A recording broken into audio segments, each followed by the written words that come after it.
Salut à toi, bienvenue dans cette nouvelle vidéo où je vais te montrer comment obtenir un portefeuille Trust Wallet sur PC. Car tu as dû le constater, l'utilisation du portefeuille Trust Wallet uniquement sur téléphone, c'est parfois un peu barbant. Et c'est généralement plus aisé de l'utiliser sur PC, vu que généralement les sites sur lesquels on travaille sont sur PC. Du moins pour ceux qui travaillent régulièrement sur PC. Donc on va faire cela dans cette vidéo en détail. Vous êtes nombreux à m'avoir demandé de faire une vidéo là-dessus. Donc avant d'y aller, aide-moi à liker cette vidéo en me lâchant un pouce bleu si tu aimes le contenu qui est produit sur cette chaîne, et abonne-toi surtout en venant cliquer ici le bouton t'abonner. Activez surtout toutes les cloches de notification pour ne manquer aucune de nos prochaines vidéos.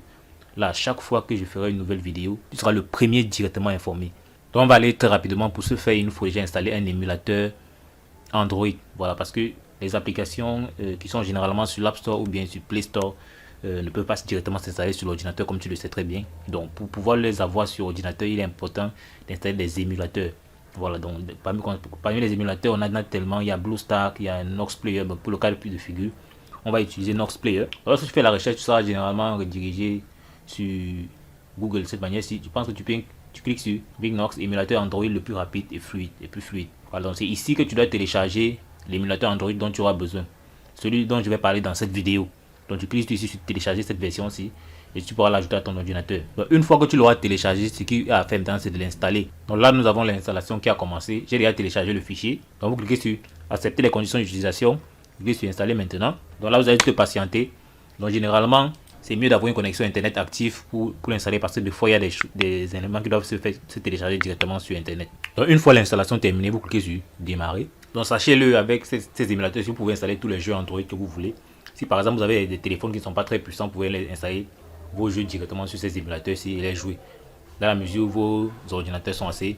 Donc l'icône que vous avez sur le bureau avec laquelle vous pourrez exécuter l'émulateur sera identique à celle-ci. Donc comme vous le voyez, là on est directement sur notre émulateur. Ça peut donner l'impression qu'on est sur une tablette. Donc ici ils sont en train de donner le style didacticiel. Ils souhaitent te montrer comment utiliser Nox Player en fait. Donc on va passer tout ça. Ce n'est pas le but de cette vidéo. Vous voyez là par exemple, quand j'ai agrandi l'écran, on a l'impression qu'on est sur une tablette. Et maintenant ce que je vais faire, c'est juste me connecter à un compte Google Play. Je clique sur connectez-vous. Donc vous voyez, le processus est quasiment identique que celui que vous avez souvent sur vos téléphones. On me demande de mettre une adresse email ou un numéro de téléphone. Donc là je mets une adresse Gmail avec laquelle je veux me connecter sur Play Store à ce niveau. Donc sachez-le, si vous n'avez pas un compte, vous pouvez créer directement ici. Voilà, donc pour ceux qui ont des iPhones et qui veulent bien avoir, qui ne veulent pas s'acheter un Android, vous pouvez utiliser par exemple cet émulateur-ci afin d'avoir Play Store. Donc je clique sur suivant. Donc vu que mon adresse est réelle, on me demande de mettre le mot de passe. Donc une fois que j'ai mis le mot de passe, je clique sur suivant. Donc vous voyez là directement, je suis connecté à Play Store. Je clique j'accepte. Bon, ça c'est juste quelques configurations basiques supplémentaires. Bon, on va cliquer sur accept et passer. Donc maintenant, si vous voulez trouver où l'application Play Store se trouve directement ici à l'intérieur, donc vous pouvez manipuler avec les touches du clavier. Vous voyez là par exemple, on a Play Store à ce niveau. Et puis décider de faire sortir. Il peut faire sortir Play Store. Il faut mettre à l'extérieur comme ceci, comme vous voyez là. Donc je clique sur Play Store. Donc là je peux rechercher toutes les applications que je veux. Trust Wallet. Vous voyez là, on a l'air d'être sur une tablette. Et vous voyez, j'ai directement l'application à ce niveau et que je peux directement installer. Donc là je viens l'installer. Donc là vous voyez que le téléchargement est en cours. Donc l'application était installée. Donc une fois installée, je peux déjà double-cliquer sur Trust Wallet. Vous voyez là, ça s'affiche net comme sur le téléphone. Donc là, on a l'impression d'être sur une tablette. Tout ce que j'ai à faire, si je veux créer un nouveau portefeuille, clique sur nouveau, ou bien si j'ai déjà un portefeuille, je clique sur j'ai déjà un portefeuille. Procédure exactement similaire à celle que j'ai faite dans une précédente vidéo. Donc si tu ne l'as pas encore regardé, je t'exhorte à le faire. En allant dans la description, j'ai laissé le lien vers la vidéo qui te montre comment créer un compte Trust Wallet sur Android. Donc étant donné qu'on a déjà un compte, on va juste valider qu'on a lu, qu'on accepte les conditions d'utilisation et les politiques de confidentialité.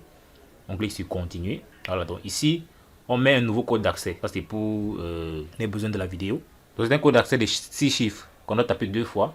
Donc une fois qu'on a mis un code d'accès, on a action, donc une fois que j'ai mis le code d'accès, je suis déjà dans le portefeuille. Mais maintenant, si je veux importer un autre portefeuille à ce niveau, tout ce que j'ai à faire, c'est cliquer sur portefeuille multimonnaie. Je dois mettre les 12 mots secrets dont je vous avais parlé à ce niveau-ci et cliquer sur importer. Donc j'ai mis mes 12 mots et j'ai tapé, j'ai cliqué sur importer et le portefeuille a été importé avec succès. Je clique sur terminer. Je peux fermer à ce niveau-ci. Donc vous voyez là, on est directement dans mon portefeuille Trust Wallet que j'ai sur mon téléphone Android. Vous voyez là, il est passé sur PC. Et si j'agrandis là, il est passé directement sur PC. Je peux faire toutes les manipulations que j'ai l'habitude de faire sur téléphone. Donc j'espère que tu as aimé cette vidéo. Si c'est le cas, n'hésite pas à me lâcher un pouce bleu. Donc dis-moi en commentaire si tu as des sujets que tu aimerais qu'on aborde sur la chaîne. Et si tu as d'autres questions, laisse-les également en commentaire. Je prendrai la peine d'y répondre. Dans l'extrême droite, là, tu vois d'autres vidéos qui te montrent des stratégies pour générer des revenus passifs ou actifs sur Internet. Donc, passe massivement à l'action. N'oublie pas, c'est surtout l'action qui produit des résultats. On va dire la suite dans le prochain numéro. Ciao.